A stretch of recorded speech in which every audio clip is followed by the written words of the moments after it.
I'm Greg Zanis, inventor of DreamCar123.com, and I'd like to show you what you're breathing every day. This is Illinois, and it's March, and the snow has pretty much melted away. We're sitting here on a 10-foot tall snowbank, and what I'd like to do is chop inside to show you how much carbon there is that you're breathing every day. Now take a look here. All this dirt, most of it comes from the Chicagoland area. See how it's cleaner inside? What you're doing every day when you drive your car is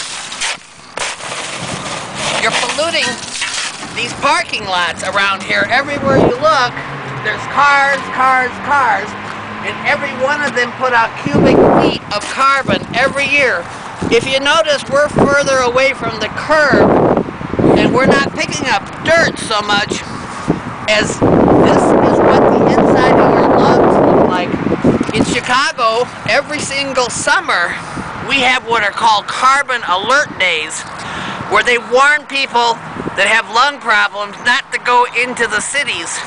Of course, you know, today they're accusing you of smoking and getting cancer in your lungs, but they're not really telling you all the truth. Part of the truth is that every single day, a truck like the one that Chris is standing on right now puts out more carbon than a pack of cigarettes. Every single person that's driving is contributing to this global warming and carbon dioxide in the air. So what they don't want to tell you is why we want to build electric cars. We want to end this kind of pollution. And if this isn't killing you, well then my name isn't Greg Zanis, because a certain amount of people are dying. When you go into cities like Athens, Greece, and I'm Greek, there are carbon days where you cannot look up and see the Acropolis. It's so bad.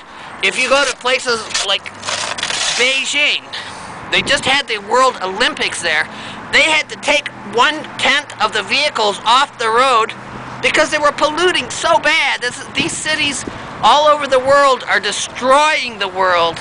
OPEC nation is in bed with our governments. What they're doing is they're paying taxes to the government, and the government says, oh, well, let them pollute, because they're telling you catalytic converters are really the solution.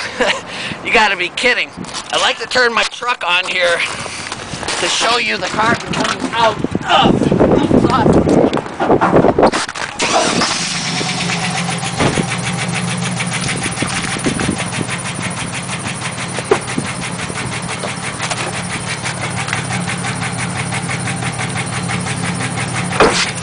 Now look at here.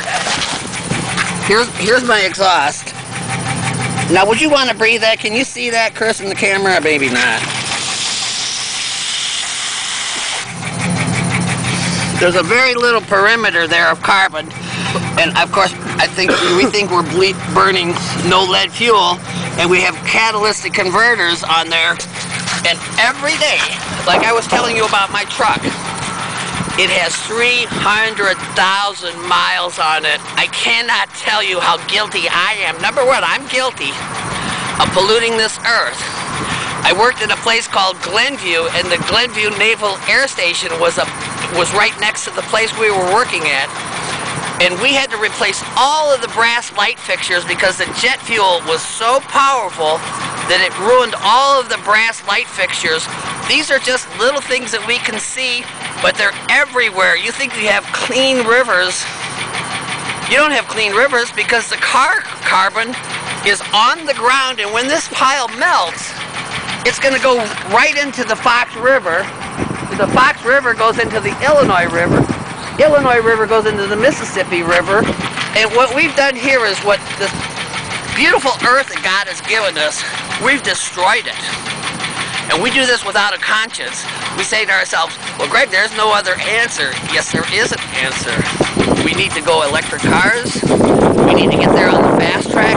We need to get people to support these kind of technologies. And I'm Greg Zanis. I just wanted to show you a little bit of carbon right here, and I'm going to build it.